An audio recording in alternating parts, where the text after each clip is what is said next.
제가 오늘 설교 제목을 사귐이다 이렇게 정해봤는데, 사귐이라는 그 단어가 굉장히 사실은 좀 뭐라고 해야 되나, 좀 설레는 좀 단어잖아요. 그래서 근데 제가 사귐이라고 이렇게 제목을 달고 보니까 이게 설렘보다는 좀 너무 딱딱한 느낌이 좀 들어서, 또 다른 제목으로 사실은 바꾸고 싶었어요. 바꾸지 못했는데, 그 다른 제목은 우리 사귈래요? 이렇게 한번 제목을 좀 바꿔보고 싶었습니다. 그러면 좀 따뜻하게 느껴지지 않습니까? 우리 사귈래요? 어떻습니까? 옆에 분들과 한번 이런 고백할 수 있겠어요? 우리 사귈래요? 나이가 드니까 좀 따뜻하지 않죠? 어색하고 오그라들긴 하지만, 저는 원래 신앙이라는 게 이 사귐의 과정이라고 생각을 하고 있어요. 신앙의 본질이 사실은 사귐이지 않겠습니까? 오늘 본문에서 요한도 그런 얘기를 하고 있는데, 내가 오늘 보면 몇 절이죠? 3절의 말씀에 보면, 내가 보고 들은 바를 여러분들에게 선포하는데, 물론 한글 번역에서는 접속사가 빠졌지만 접속사가 여기 안에 있어요. 왜냐하면 이란 접속사가 있어요. 선포하는데, 왜냐하면 말씀을 선포하는 이유가 기록되어 있잖아요. 뭐라고 되어 있냐면, 우리는 여러분들과 함께 우리가 서로 사귐을 가지기를 바라기 때문에 선포한다라고 얘기를 하고 있어요. 사도 요한은 본문에 글을 쓰면서 사람들에게 말씀을 전하면서 가지고 있는 본래적 목적은 다른 것에 있지 않았어요. 내가 너희들과 함께 사귀고 싶다. 그러니까 우리가 말했던 것처럼 우리 한번 사귀어보자라고 제안하면서 이 말씀을 전하는 겁니다. 이게 신앙의 본질인 거거든요. 사귀는 과정입니다. 누구하고 사귀는 겁니까? 첫 번째, 하나님과 사귀죠. 예수 그리스도와 함께 사귀는 거잖아요. 본문 속 1절에 이미 전제하고 있어요. 사도 요한은 이렇게 글을 씁니다. 이 글은 생명의 말씀에 관한 것입니다 라고 표현하고 있죠. 생명의 말씀, 예수 그리스도에 관한 것이잖아요. 말씀의 사귐의 가장 본질은 뭐냐면 이 말씀에 관한 것입니다. 그 다음에 또 2절에 보면 이런 표현도 하고 있어요. 이 영원한 생명은 아버지와 함께 계셨다라고 표현하고 있어요. 영원한 생명이신 예수 그리스도는 누구와 함께 하고 있었냐면 아버지와 함께 하고 있었대요. 그 말은 어떤 이야기입니까? 아버지도 예수 그리스도와 사귐의 관계에 있었다라고 말하는 겁니다.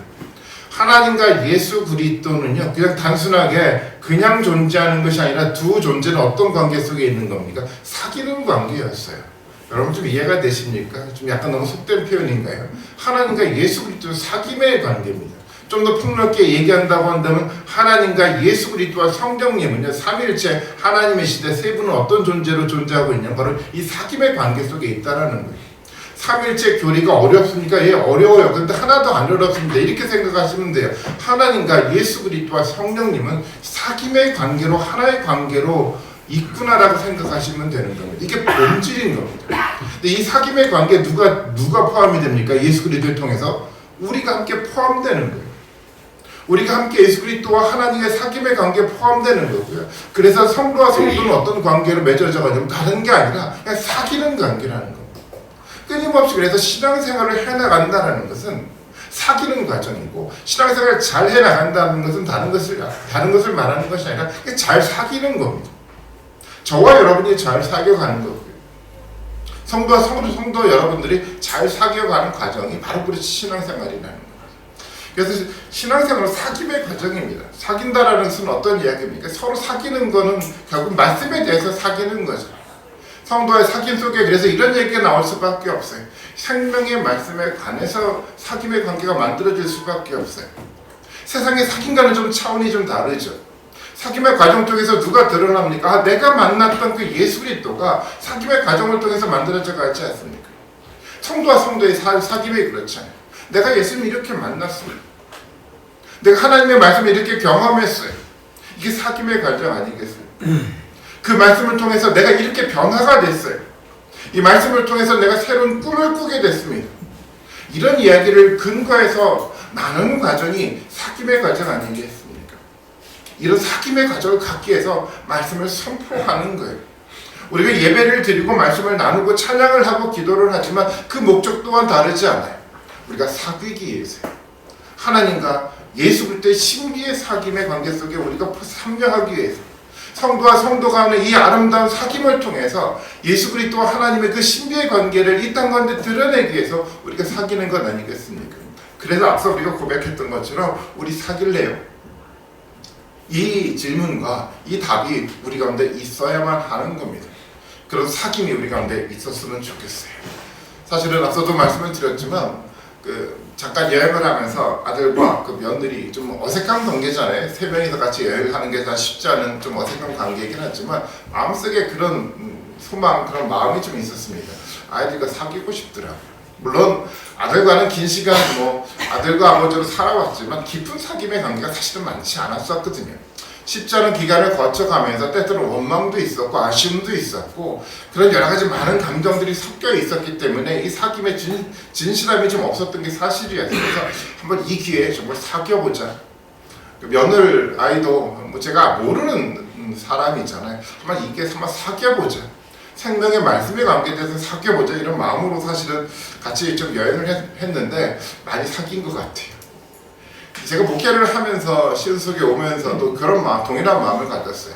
성도들과 사귀고 싶더라고요. 그래서 언젠가 제가 한번 이 주제로 여러분들과 말씀을 나눈 적도 있었습니다. 아마 기억하시는 분들이 있을지도 모르겠어요. 기억하십니까? 우리 사귈래요? 예, 사귀고 싶었어요. 여러분과 저는 사귀고 싶었어요. 말씀의 관계에 대해서 그냥 말씀을 단순하게 지식적으로 전하는 그런 목회가 아니라 이 말씀에 관해서 여러분들과 사귀고 싶었어요. 이것이 목적이라는 겁니다. 저는 그래서 우리 모두가 이런 사귐의 관계 속에 들어가면 너무 좋겠다는 마음을 좀 그런 간절한 마음을 좀 가집니다. 도대체 사귄다는 게 구체적으로 어떤 의미일까요? 요한은 또 이렇게 얘기를 좀 하고 있습니다. 7절의 말씀에 보면 이런 표현을 하고 있는데요. 하나님께서 빛 가운데 계신 것과 같이 우리가 빛 가운데 살아가면 우리는 서로 사귐을 가지게 된다라고 표현을 하고 있잖아요. 결국 사귄다라는 것은 하나님과 사귄다는 것은 어느 속에 살아가냐? 빛 가운데 살아가는 것을 말하는 거예요. 빛 가운데 하나님의 빛이시니까 빛 가운데 살아가는 것이 당연히 사귀는 과정이겠죠. 말은 맞는데 도대체 그럼 빛 가운데 살아간다는 게 도대체 뭐지? 라는 질문이 좀 생겨날 수밖에 없어요. 빛 가운데 살아간다는 게 뭔일까요? 여러분 지난 한 주 동안 그 빛 가운데 살아가셨습니까? 구체적으로 이 빛 가운데 살아간다는 이해가 도대체 뭘까요? 5절의 말씀에 보면 이런 표현을 하고 있어요. 우리가 그리스도에게서 들어서 여러분에게 전하는 소식은 이건데 곧 하나님은 빛이시고 하나님 안에는 어두움이 전혀 없다라고 표현하고 있어요. 이 두 가지 표현을 통해서 우리가 빛이라는 개념이 어떤 것인지 좀 알 수가 있는데 이 빛의 반대 개념은 어둠이잖아요. 빛과 어둠을 같이 반대 개념을 등장시켜서 빛의 개념들을 드러내는데요. 여러분 어둠은 어떤 성격을 가지고 있습니까? 어둠은 감추잖아요. 드러내지 않습니다. 하지만 빛은 뭡니까? 드러내는 작업을 하는 게 빛입니다. 진리를 드러내는 겁니다. 빛 가운데 살아간다는 것은 그래서 어떤 것을 말하는 거냐? 감추는 것을 말하지 않아요. 드러내는 것을 말하는 겁니다. 무엇을 드러내야 되죠? 진리를 드러내야 되는 거죠. 진리가 아닌 거짓을 드러내면서 진리를 감추는 작업이 아니라 끊임없이 진리를 드러내게 만들어가는 것이 사귐을 말하는 겁니다. 우리가 그런 사귐의 과정들을 가고 있지 않습니까? 우리가 만났던 예수 그리스도 하나님의 말씀을 통해서 들었던 그 진리의 말씀이 우리 가운데 있는데 이것을 감추어두지 않고 어떻게 하고 살아갑니까? 드러내려 하고 있지 않습니까? 내가 고백했던 이 마음의 고백을 감추어두지 않고 드러내려 하고 있지 않습니까? 이것이 빛 가운데 살아가는 삶의 모습인 겁니다. 창세기 1장에서 말했던 것처럼 하나님 말씀으로 진리 가운데 세상을 창조했던 위대한 하나님의 이야기를 드러내고자 하는 그 삶의 방식이 사귐의 과정인 거죠. 하나님의 예수 그리스도를 통해서 우리 가운데 얼마만큼 큰 사랑을 우리에게 보여주셨는지 참된 그 진리의 사랑의 그 모습을 우리가 드러내는 과정이 사귐의 과정 아니겠습니까? 요한계시록을 통해서 우리가 종말의 역사를 들여다보고 있는데 하나님의 이 요한계시록을 통해서 종말의 역사가 무엇이고 어떻게 진행되고 어떻게 진행되어 갈지에 대한 명확한 진리의 말씀을 우리 가운데 전해주셨는데 그 말씀을 드러내는 것이 빛 가운데 살아가는 거죠. 감추는 것이 아니고 들었지만 감추는 것이 아니라 끊임없이 그것을 기억하고 드러내는 과정이 사귐의 과정인 겁니다. 어떻습니까? 우리가 지금 빛 가운데 살아가고 있습니까? 우리 가운데 진리가 예수 그리스도를 통해서 하나님을 통해서 지금 경험되고 있습니까? 그 진리가 너무 또 위대해서 끊임없이 드러내는 작업을 우리 삶의 현장 가운데 지금 해나가고 있습니까? 그러면 우리가 빛 가운데 살아가고 있는 거예요. 그렇다고 한다면 우리가 예수 그리스도와 하나님과 사귀고 있다라고 생각해도 된다라는 거예요. 우리 삶의 영역을 통해서 드러내야 되죠. 우리가 가지고 있는 직업의 영역 속에서 하나님의 위대하심을 드러낼 수 있어야 되죠. 하나님 우리에게 베풀어졌던 그 사랑의 그 위대함을, 그 진실함을 우리의 관계를 통해서 끊임없이 나눠가는 그 과정들을 드러내 가야 되는 것이 사귐의 과정 아니겠습니까? 이런 사귐의 과정을 만들어 가시는 여러분들이 되었으면 좋겠어요. 6절의 말씀에 보면 이런 표현을 하고 있어요. 사도 요한은 우리가 하나님과 사귀고 있다고 말하면서 여전히 어둠 속에서 살아가면 우리는 거짓말을 하는 것이다라고 요한은 얘기를 하고 있어요. 만일이라고 얘기를 하는 것은 없는데 있는 것처럼 얘기하는 것이 아니라 실제적으로 초대교회 공동체 가운데 이런 사람들이 있었던 거였어요. 난 하나님과 사귀고 있어요. 나는 예배하고 있어요. 나는 기도하고 있어요. 나는 끊임없이 많은 종교 의식 가운데 열심히 하고 있어요 라고 이야기를 하는데 여전히 어둠 속에 살아가고 있다. 빛을 경험했는데 하나님의 위대하심을 경험했는데 여전히 어둠 속에서 그것을 드러내려 하지 않고 살아가고 있다고 한다면 거짓말이라는 거예요. 그 사람은 사실은 사귀지 않고 있다라고 말하는 거예요. 그렇지 않아요. 사귀는 사람은 감출 수가 없어요. 사귀는 사람은 드러낼 수밖에 없습니다. 나는 끊임없이 하나님과 사귀고 있습니다라고 말하는 게 중요하지 않아요. 나는 예배 한 번도 빠지지 않았어요. 난 하루에 몇 시간씩 기도하고 있어요. 나는 무엇을 하고 있어요. 말하는 게 중요하지 않아요. 우리 속에 경험됐던 그 위대하신 하나님이 드러나야 되는 거예요. 이것이 사귐의 증거입니다. 어떻습니까? 그런 사귐의 과정이 우리 가운데 여러분 있습니까? 빛 가운데 살아간다는 것을 또 우리 이렇게 생각할 수가 있어요. 빛 가운데 살아가는 것은 그래서 말씀대로 살아가는 것이니까 죄를 짓지 않고 살아가는 거겠지라고 생각하는 경우가 있더라고요. 아니 그렇지 않아요. 끊임없이 우리는 죄를 짓고 살아가요. 빛 가운데 살아간다는 것은 죄를 짓지 않고 살아간다는 것이 아니라 죄를 지었지만 죄를 지었던 그 모습조차 어떻게 하는 겁니까? 드러내는 게 빛 가운데 살아가는 삶의 모습인 거잖아요.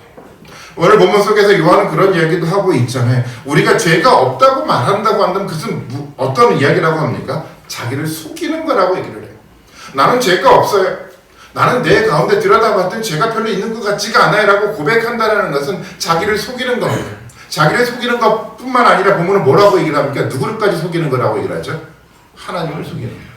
하나님을 거짓말장이로 만드는 것이다 라고 요한은 표현하지 않습니까? 맞아요. 우리는 죄를 짓고 있잖아요. 우리의 모습을요, 하나님의 말씀이라는 거울 앞에 들여놓고 하나씩 한번 점검해 보십시오. 우리 가운데 선한 행위가 많이 들여다 보일까요? 아니면 악한 행위가 많이 들여다 보일까요? 여러분 하루에 24시간의 삶을 한번 되돌아보면서 하나님의 말씀의 기준 앞에서만 생각해 보십시오. 뭐가 더 많이 드러날까요? 죄가 많이 드러날까요? 하나님의 선한 행위가 많이 드러날까요? 죄가 더 많이 드러날까요? 그럼 나는 어둠 가운데 살아가는 걸까요? 아니 그렇지 않아요. 빛 가운데 살아간다는 것은 그것조차 드러나는 과정을 말하는 겁니다. 얼마 전에 이 말씀을 나누는데 어떤 한 분이 그렇게 얘기를 하더라고요. 나는 오늘 하루 종일 사람을 미워하고 살았어요. 그럼 나는 어둠 가운데 살아가고 있는 걸까요? 라고 질문을 던졌어요. 어떻습니까? 어둠 가운데 살아가고 있었습니까? 아니요 그렇지 않아요. 끊임없이 많은 죄를 지을 수 있고요. 남을 미워할 수 있고요. 어떤 악한 행위를 할 수 있어요. 하지만 빛 가운데 살아가는 사람은 그것이 드러나게 되어 있어요. 빛의 속성은 드러나게 만들어가는 거잖아요. 그리고 드러날 때 어떤 과정들을 거쳐갈까요? 고백할 수밖에 없잖아요.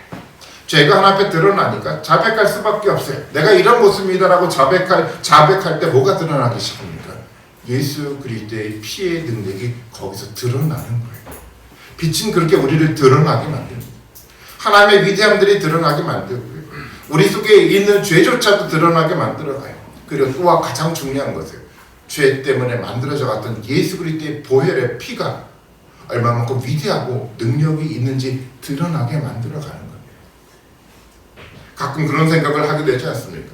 나는 예수 그리스도를 십자가를 믿기는 믿는데 왜 이 보혈의 능력이 내 가운데 경험되지 않습니까?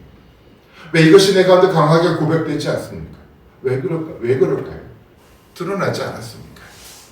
내 속에 정말 이 처참한 정말 냄새가 나서 꺼내고 싶지조차 않은 그랬던 그 모습들이 드러나지 않았기 때문에 이 능력이 경험되지 않는 겁니다. 사귐의 과정에 우리가 온전하게 있지 않았기 때문에 포엘의 능력이 경험되지 않는 거예요. 사귐은요 드러나게 하고요. 하나님을 드러나게 하고요.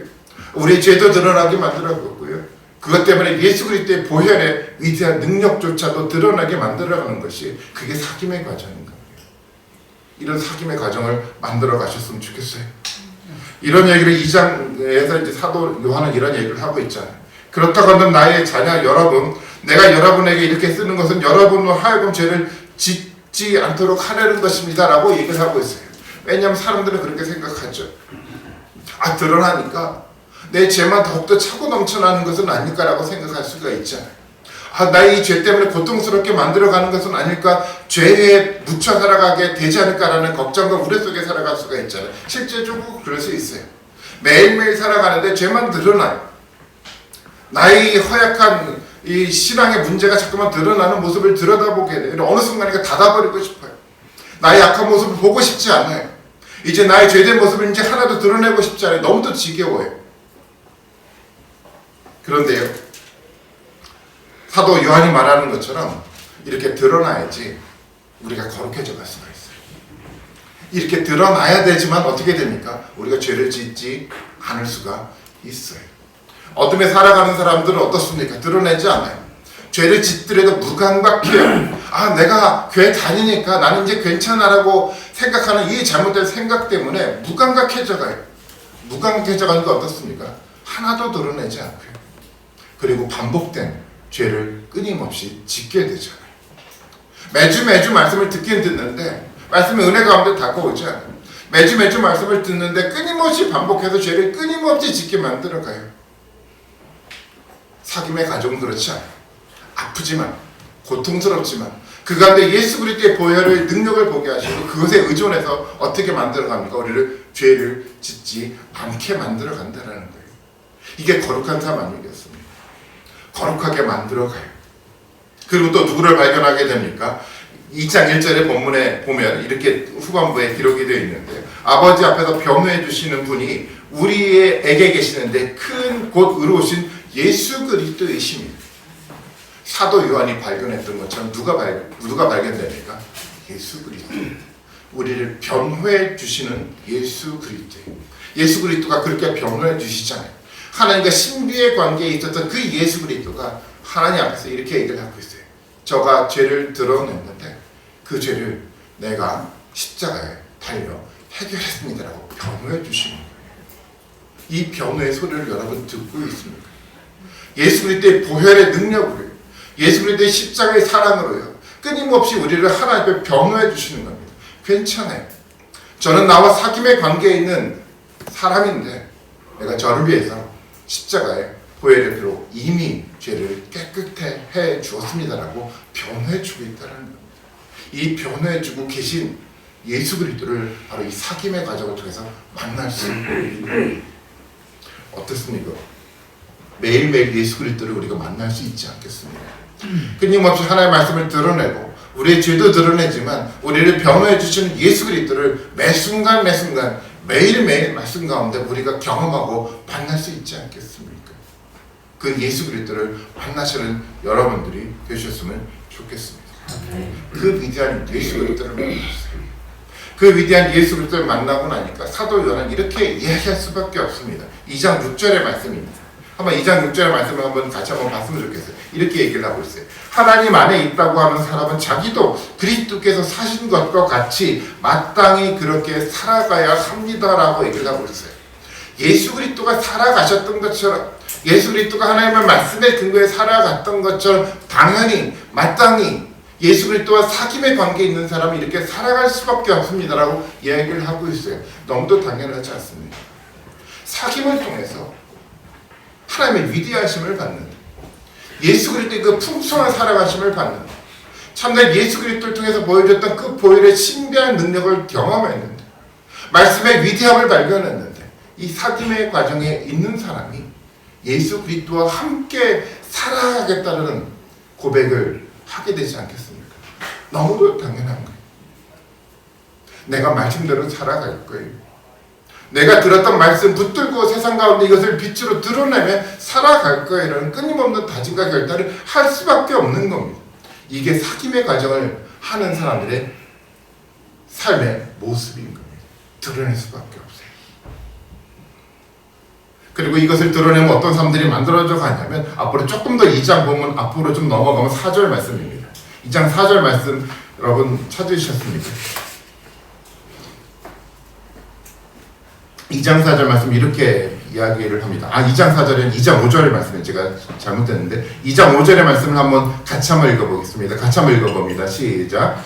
그러나 누구든지 하나님의 말씀을 지키면 그 사람 속에서는 하나님께 대한 사랑이 참으로 완성됩니다. 이것으로 우리가 하나님 안에 있음을 압니다. 사도 요한은 이렇게 얘기를 하고 있어요. 물론 이제 요한일서 뒷부분으로 넘어가면 계속해서 반복되는 이야기가 사랑이라는 얘기예요. 하나님이 사랑하시더라고요. 하나님이 사랑이시기 때문에 우리가 서로 사랑하자는 끊임없는 사랑에 대한 이야기를 본문 속에서 얘기를 하고 있는데 본문 속에서도 마찬가지잖아요. 하나님의 말씀을 지키면요, 그 사람 속에 하나님에 대한 사랑이 참으로 완성됩니다라고 표현하고 있어요. 하나님의 사랑이 완성돼가는 거예요. 사랑은요, 말씀을 지킬 때 우리가 오늘 경험돼요. 왜냐하면 하나님의 모든 말씀에는 뭐가 전제가 되어 있습니까? 사랑이 전제되어 있거든요. 하늘의 사랑이요, 하나님의 거룩한 사랑이 이 모든 말씀에 전제가 되어 있기 때문에 그 말씀을 붙들고 살아갈 때마다 그 전제가 우리 가운데 경험될 수밖에 없어요. 성도가 우리가 하나님의 사랑으로 한번 살아가 보십시오. 하나님의 사랑이 전제된 그 말씀을 가지고 한번 살아가 보세요. 그래서 하면 할수록 하나님의 사랑이 어디에? 우리 가운데 채워져 가기 시작을 합니다. 이것이 축복인 거예요. 하나님의 말씀을 지키는 사람은요, 하나님의 사랑의 말씀을 가지고 살아가는 사람은 그 사람의 복이 있는 겁니다. 왜냐하면 그 하나님의 무한한 사랑이 어디에 채워지기 때문에? 내 안에 채워지거든요. 여러분, 그것은 너무 많이 경험하지 않았습니까? 사랑을 했는데, 하나님의 사랑을 가지고 살아갔는데 그 사랑이 나눠지기도 하지만 나눠지는 것 이상으로 어디에 채워지죠? 내 가운데 채워져 가는 거예요. 저는 사랑은 분량의 문제라고 생각해요. 사랑을 단순하게 지식적인 몇 가지 줄로 암기돼서 우리 가운데 알아가는 것은 아닙니다. 사랑은 절대 우리 가운데 그렇게 알아가지지 않아요. 사랑은요, 말씀을 지켜나갈 때, 말씀을 행할 때 우리 가운데 조금씩 차곡차곡 채워져가면서 완성되어가기 시작을 하더라는 겁니다. 말씀대로 살아가는 사람은 이렇게 될 수밖에 없어요. 말씀을 붙들고 예배하며 살아가는 사람들에게는요, 하나님의 사랑이 채워짐을 경험할 수밖에 없게 되는 겁니다. 그 사랑이 차곡차곡 쌓여져 가는 거예요. 그리고 완성되어 간다는 겁니다. 여러분, 이 사랑을 여러분 소유하고 싶지 않습니까?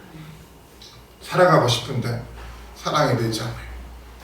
사랑이 메말라 가기 시작을 해요.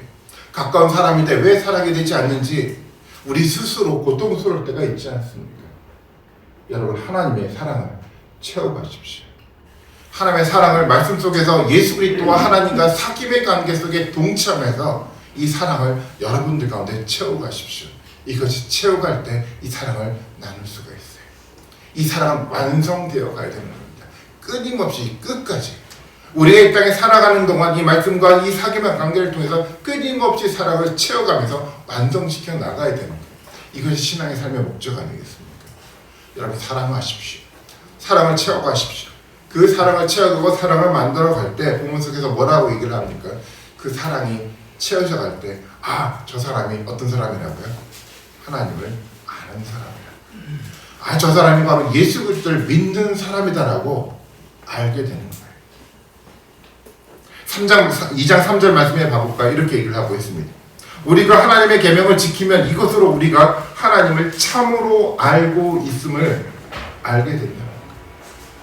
하나님의 계명을 지키고 그 계명에 내재되어 있는 사랑이 우리 속에 완성되어 갈 때 우리가 알 수가 있어요. 우리뿐만 아니라 다른 사람들도 알 수 있어요. 여러분의 눈에도 보입니다. 저 사람은 하나님을 아는 사람이구나. 저 사람은 정말 예배 가운데 하나님을 경험하고 있는 사람이구나. 정말 저 사람은 예수 그리스도를 통해서 주셨던 이 종말의 기쁨을 실제로 마음에 꿈꾸고 소망하고 살아가고 있는 사람이구나라는 것을 알게 돼요. 다른 사람도 알게 돼요. 나 자신뿐만 아니라 알게 되는 겁니다. 살아가다 보면 그런 얘기를 하고 있지 않습니까? 신앙생활 20년, 30년 했는데 도대체 저 사람이 하나님 믿는 사람인지 구분이 되지 않아요 라는 생각할 때 굉장히 많아요. 사랑이 없었거든요. 하나님의 계명이 지켜지지 않았거든요. 이 계명을 문자적으로 율법적으로 지키려고 노력을 했지만 예수 그리스도와 사귐의 관계 속에서 만들어져가는 이 과정들을 거쳐가지 않았거든요. 그러니까 예수 그리스도가 보이지 않는 거예요. 하나님과 사귐의 관계 있는 사람들은 계명을 통해서 말씀을 통해서 사랑이 쌓여져가기 시작합니다. 사랑이 쌓여져가는 그 모습을 보면서 모든 사람이 알게 돼요. 저 사람은 하나님의 사람이구나. 저 사람은 말씀을 붙들고 살아가는 사람이구나. 저 사람은 참 예배자이구나. 저 교회는 정말로 하나님의 교회구나라고 알게 되더라고요. 사귐의 관계 있는 사람들. 저는 이런 남들이 우리 가운데 만들어져 가길 바라고 있습니다. 나만 혼자 생각하기, 나는 하나님 믿고 있어요. 난 하나님과 사귀고 있어요. 나는 믿음을 통해서 천국에 가고 있다는 확신을 갖고 있어요. 이를 혼자 가지고 있는 왜곡된 생각이 아니라 누가 보더라도 정말 저 사람 하나님의 사람이에요. 그리고 그런 사람들이 모여서 하나의 공동체를 이루면서 저 교회는 정말 하나님께 예배를 드리고 있어요. 저 교회 성도들은요, 그 고백 하나가 하나님께 전달되는 정말 위대한 하늘의 예배를 정말 드리고 있어요. 저 교회 공동체는요, 정말 하나님이 사랑하는 하나님의 공동체입니다. 이것이 드러나가야 되는 거 아니겠습니까? 시온서 교회가 그렇게 빛 가운데 살아가는 하나님의 교회가 되가기를 간절히 바라고 있습니다. 우리 사귐의 관계를 통해서 우리가 내재되어 그 진리가 사랑의 완성됨들을 통해서 우리뿐만 아니라 이 교회 전체가 세상 가운데 빛 가운데 드러나는 놀라운 축복의 은혜가 우리 가운데 있었으면 좋겠습니다. 누가 보더라도 시온서 교회는 하나님의 교회구나. 시온서 교회는 하나님을 예배하는 공동체구나. 영적으로 메말라 같은 그 많은 사람들 가운데 희망을 줄 수 있는 하나님의 교회가 되었으면 좋겠습니다. 말씀으로 무감각해져 가고 있는 이 세상의 사람들에게 참된 희망의 빛을 던져줄 수 있는 하나님의 교회가 되었으면 좋겠습니다. 같이 기도하시겠습니다.